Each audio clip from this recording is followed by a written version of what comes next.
Hola, bienvenidos. Hola a todos.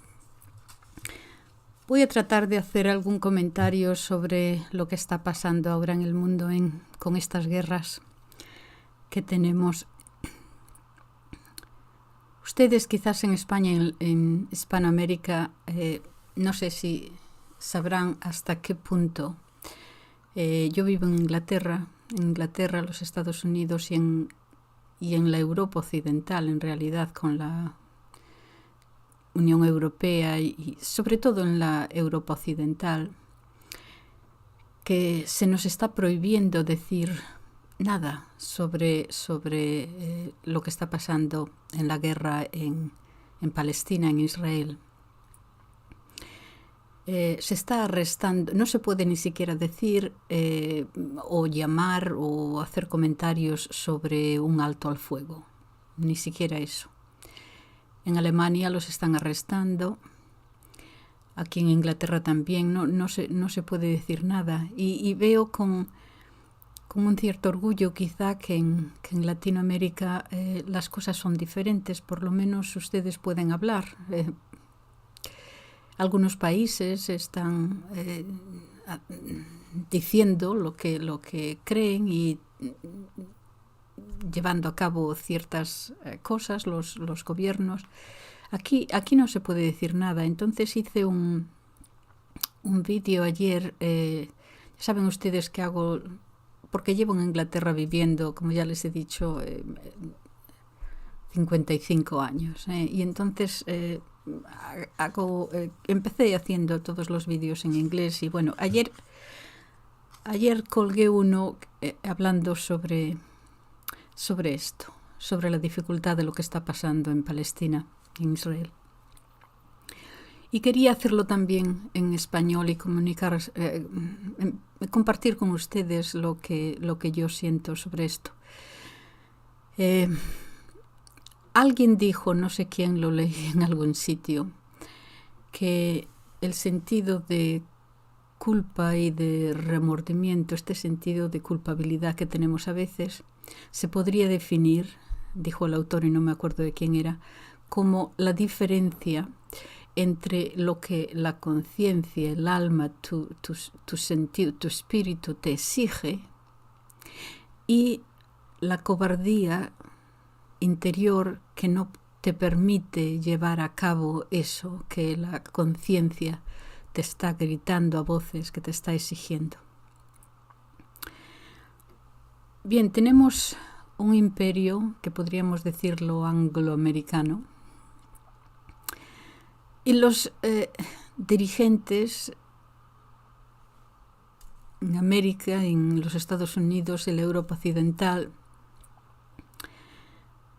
yo a veces los veo como, en primer lugar, mediocridades, almas estériles, vacías, que a veces confunden el hecho de que su superioridad material significa también superioridad intelectual o superioridad moral. Aquello de la Biblia, vanidad de vanidades, todo es vanidad. Los veo como nulidades en camino de desaparición, porque me parece que esto no puede seguir así. Les voy a hacer un comentario.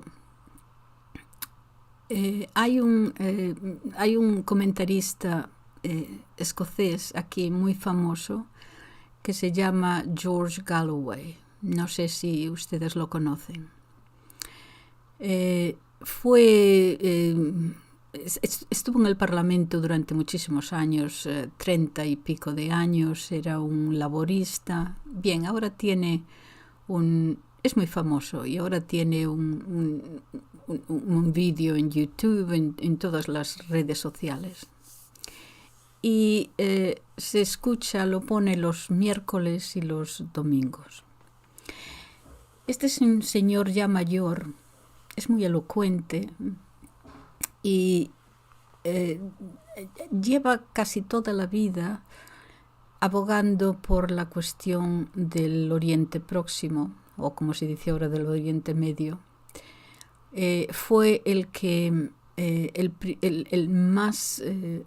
principal que llevó a cabo todas aquellas demostraciones y revueltas hace ya 20 años sobre la guerra de Irak y en contra de ella y tal. O sea, que lleva esto de Palestina muy, muy adentro y se le oye que de verdad que lo cree, que es genuino sobre ello.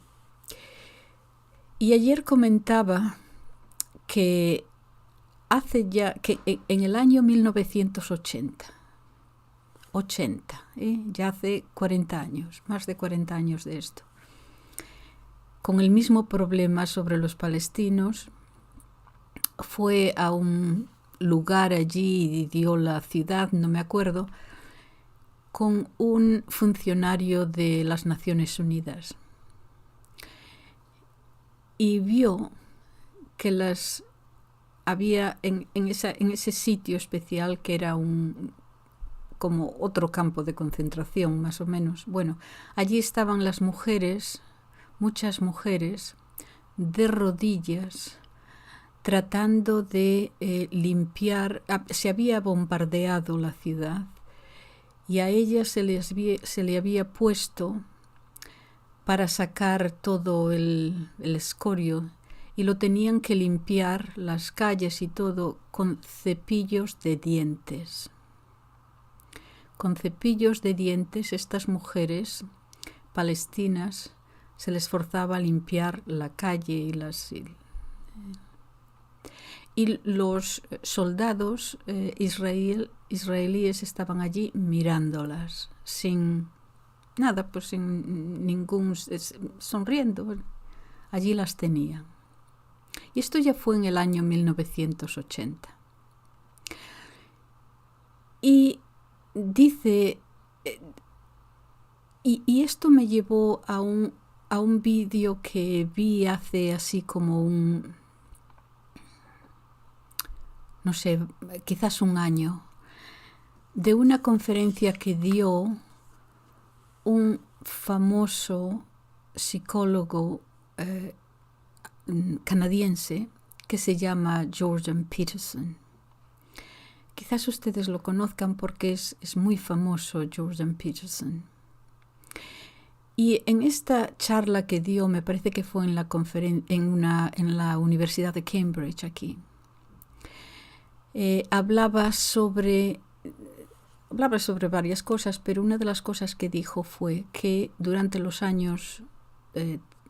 últimos de los años 30, a finales de los años 30, que en los campos de concentración de judíos, cuando llegaba el tren a esos campos de concentración, la gente salía y si no veían chimeneas de hornos, la gente incluso se aplaudía y se ponía contenta de que por lo menos no iban a ser en ese sitio por lo menos quemados.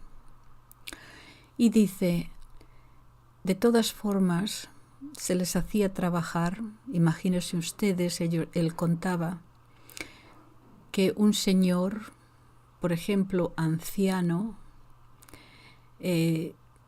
casi muerto de hambre, se le veía las costillas, se le veía todo, estaba ya casi medio muerto. A gente como esta, los soldados alemanes le hacían cargar un saco de sal que pesaba como unos 100 kilos para hacerlos trabajar, y les decían que lo llevaran al final del campo de concentración, de un lado al otro hasta el final. Y cuando llegaban allá, no era para dejar el saco allí, sino lo tenían que coger de nuevo y volver al punto de donde habían empezado, al punto de partida. Era solamente para hacerlos trabajar. Y sin ningún sentido, era un castigo, ¿no? De tenerlos ahí todo el día llevando los sacos y trayéndolos y volviéndolos a llevar. Y Jordan Peterson, este famoso psicólogo, analista, dice, yo quiero tratar de entender la mente de esta persona, dice, porque yo soy un ser humano. Y los guardas que les hacían hacer esto, riéndose, quiero entrar en sus cabezas para ver el por qué se sentían bien y se sentían cómodos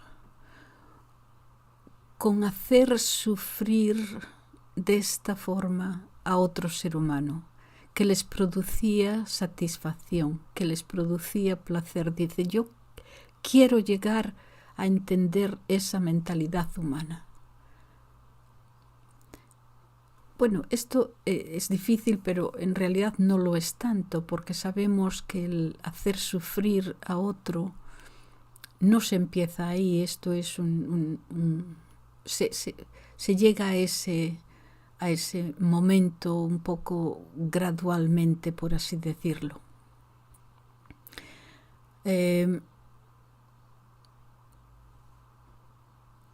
Dostoyevsky, en su libro, en uno de sus libros, este fue escrito, me parece que en 1850, antes de habérsele permitido a los siervos la libertad. La libertad se le concedió a los siervos rusos en 1861, y esto es antes. Y a él se le había condenado era un chico joven y revolucionario, y idealista, y todas estas contra el zar y todas estas cosas. No, bueno, terminó en Siberia. Y allí en aquel campo de concentración dice que estudiaba a los guardas y estudiaba a la gente, a los cautivos que estaban allí, que muchos era por haber cometido crímenes y otros eran políticos y todas esas cosas. Y entonces él pasaba bastante tiempo en la enfermería, tenían una enfermería, porque era, ¿cómo se dice esto? Dios mío, epiléptico. Y bastante a menudo le daban estos ataques, cada 3 semanas, una cosa así, bastante a menudo, y pasaba bastante tiempo en la enfermería. Y entonces él iba tomando nota y tratando de recordar lo que pasaba con sus compañeros cautivos. Si hacías algo mal, el castigo era que te daban latigazos, ¿no? 100, 200, y él explica las diferentes formas de los latigazos, y bueno. Y los cautivos esto lo aceptaban, que ese era el castigo normal, ¿no? A veces, si se le hacía con una cierta, con una vara de un árbol, que no me acuerdo ahora cuál era, si estaban castigados por ejemplo, a 1000 latigazos, el ejecutor tenía que parar a los 150 o a los 200, porque si no se morían, la gente no podía aguantar eso. Y entonces paraban y los llevaban a la enfermería, y durante 2 o 3 días, para que se les curara, porque la piel la tenían completamente abierta, y para que se curaran esas llagas un poco, y después tenía que volver a otros 200 más o lo que sea. Y entonces él notaba en la enfermería que los cautivos venían y hablaban entre sí. Y decían, ¿cuántos te tocó a ti? A mí 100 hoy. Dice, pues a mí 200. ¿Y cuántos te quedan? A mí todavía me quedan 500. A mí me quedan 800. A mí solamente me quedan 200. Y hablaban como una cosa normal, así. Y él los observaba, estaba muy interesado, ya saben, Dostoyevski, en la naturaleza humana, en la psicología, un gran psicólogo. Pero también estudiaba a los verdugos, a los que se les llamaba los ejecutores, los verdugos, los que estaban dando los latigazos. Y entonces notó algo que le rompió el alma casi, porque dice al principio, eso para ellos era su trabajo, lo tenían que hacer. Si no lo hacían, pues quizás ellos serían los que hubieran recibido los latigazos, ¿no? O sea que era un trabajo para ellos y lo hacían. Y notó que al principio los nuevos, cuando empezaban, hacían su trabajo y contaban 1, 2, 3, hasta que llegaran a lo que fuera, 100. Pero notaba que estos verdugos se daban cuenta de que estaban infligiendo dolor en la otra persona. Eran conscientes de que había otra persona ahí a quien les dolía estos latigazos. Esto era muy al principio.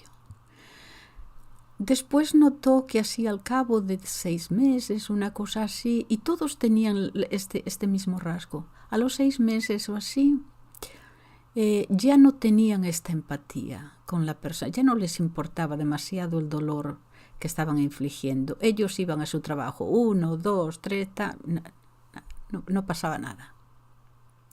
Después notó que al cabo de cierto tiempo empezaban a estar orgullosos de su trabajo. Antes no lo estaban, antes era un trabajo. Y quizás estaban incluso un poco incómodos, pero ahora empezaban a darse cuenta del poder que tenían. Soy poderoso, no tengo este poder en mis manos. Y cuando llegaban a eso, los cautivos sabían quién era quién. Y entonces cuando llegaban a este nivel, a este tercer nivel, él lo llama, los cautivos que tenían mucha experiencia de esto, venían y se postraban y le pedían, por favor, vaya usted con un poco de calma y tenga usted piedad, que tengo mujer y 8 hijos. Bueno, allí se arrodillaban delante de él. Sabían que no iba a cambiar nada, que iban a recibir los latigazos. Pero era como decirles, soy consciente de su poder, oh Señor, tenga usted... Tenga usted piedad de mí, una cosa así, ¿no? Y los nuevos cautivos, que no sabían esto todavía, que no se habían dado cuenta, iban todavía un poquito más orgullosos diciendo, pues yo no me voy a quejar, ni voy a pedir piedad, ni voy a hacer nada. Y esos se les daba más fuerte. O sea que al fin aprendían que tenían que hacer este ritual, esta ceremonia de postrarse y decir, usted qué poderoso es. Si no les era peor. Pero después todavía no paraba ahí. Después notó otra etapa en la que esto fue lo que le produjo a él tanto dolor moral, por así decirlo. Porque entonces ya pasó más allá de decir, mira qué poderoso soy. Ahora obtenían placer de hacer daño, de hacer sufrir a otra persona. Ahora se mezclaba el placer, sensual, incluso sexual, decía él. Y este es el problema cuando obtienes este placer de ver a otro ser humano sufriendo. Porque explica Dostoyevski, cuando obtienes placer, esto es como una droga. Tienes que ir aumentando lo que haces. Quizás al principio es por dar 5 latigazos de más, pero eso no te va a ser suficiente mañana. Tienes que ir aumentando para obtener más y más placer. Es una cosa sensual, es como una droga. y estás adicta a esa droga y necesitas más y más. Esto era Dostoyevsky.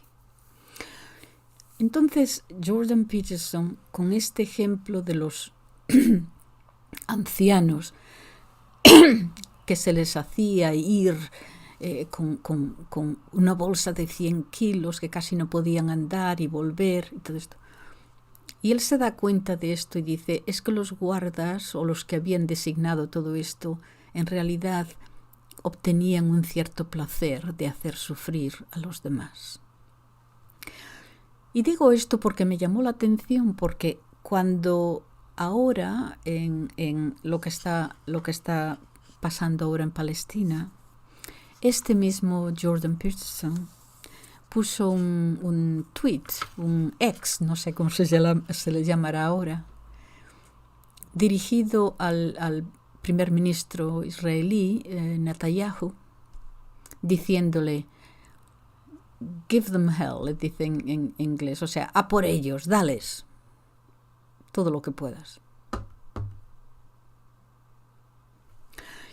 Y esta es la misma persona que decía, quiero entender lo que le pasa ahí al guarda alemán. Y yo digo, esto es el ver lo que está pasando ahora, o el ejemplo que daba George Galloway de hace ya 40 años hacerles limpiar todo el escorio con cepillos de dientes. Eso es lo mismo. Y estar ahí sonriendo los soldados, los guardas, esto es exactamente lo mismo. Y entonces yo les preguntaba en este vídeo a gente que lo conocen, porque se conocen muy bien a este psicólogo, ¿cómo es posible que no vea la conexión ahora?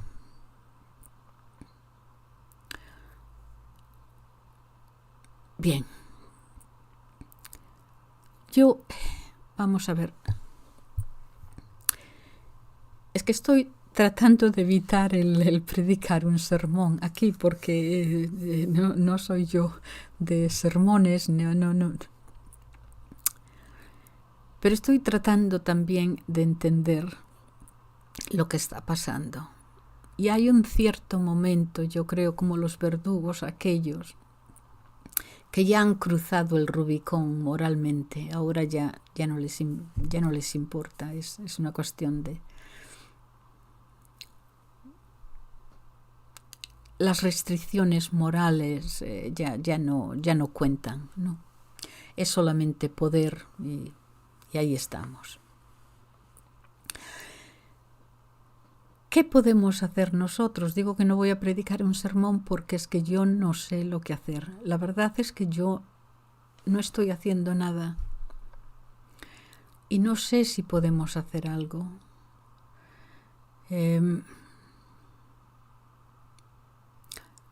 Quizás en Hispanoamérica todavía ustedes tienen la libertad de poder hacer algo, porque aquí en Europa Occidental no podemos. Cada vez más difícil. Pero al mismo tiempo, aunque no se me ocurre lo que podemos hacer, algo que podamos hacer, quizás de una forma muy pequeña podemos hacer una cosita u otra. Mi preocupación es que si no hacemos nada, si no decimos nada, yo creo que vamos a llegar psicológicamente, quizás espiritualmente también, a un momento en que sintamos culpa o remordimiento de no haber hecho algo.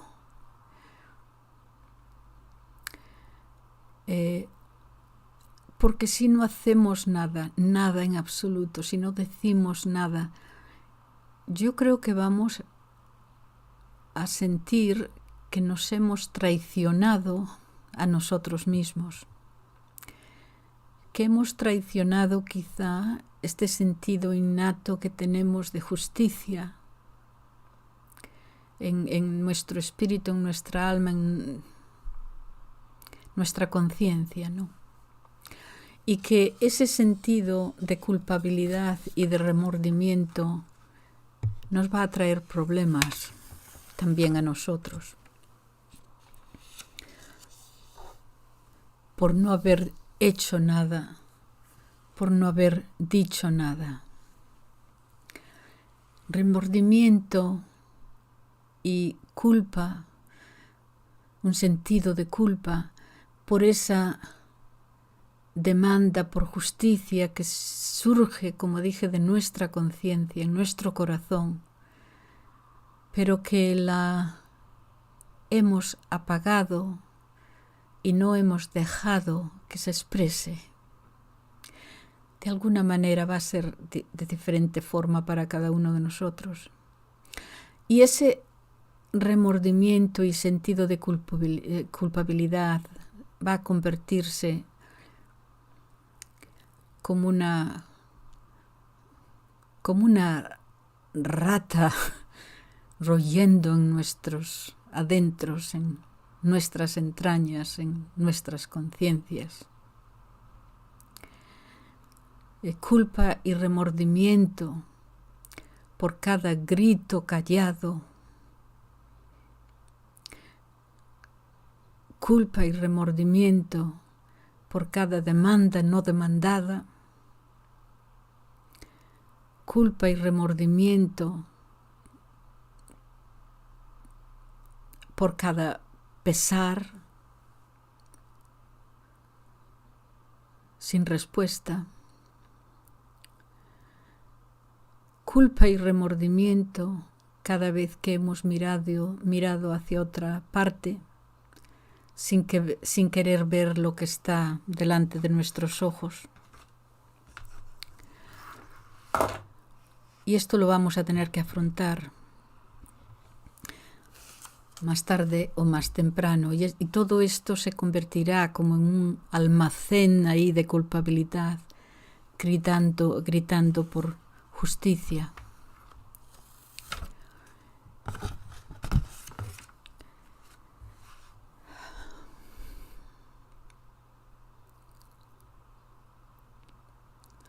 No sé qué más decir porque no tengo nada que ofrecer.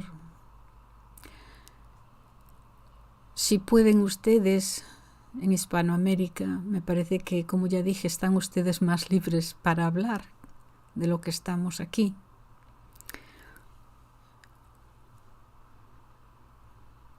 También en España me parece que la gente está en la calle bastante.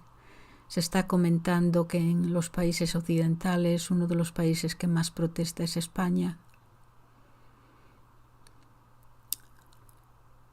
Para mí, no estoy tratando una cuestión política, estoy cuestionando solo que se están echando bombas a gente que está en un campo de concentración abierto, no pueden salir, no pueden entrar y ahí les están bombardeando. Esto es algo que va más allá de lo inhumano y vamos a sufrir las consecuencias todos de esto.